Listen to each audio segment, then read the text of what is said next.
Venerdì 20 dicembre, San Liberato, è il 354esimo giorno dall'inizio dell'anno, ne mancano 11 al termine.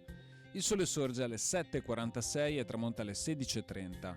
La luna si leva a mezzanotte 56 e tramonta alle 13:15.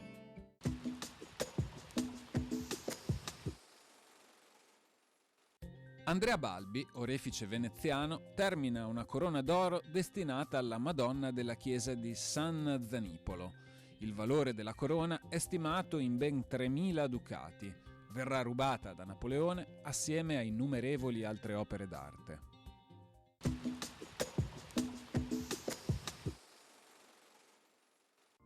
Le previsioni per domani. Nella notte fino al primo mattino in prevalenza molto nuvoloso o coperto, con precipitazioni diffuse sui settori montani e pedemontani con limite della neve intorno ai 1300-1600 metri, localmente a quote più basse sulle Dolomiti, altrove meno probabili o del tutto assenti. In seguito nuvolosità più irregolare con qualche schiarita ed esaurimento delle precipitazioni.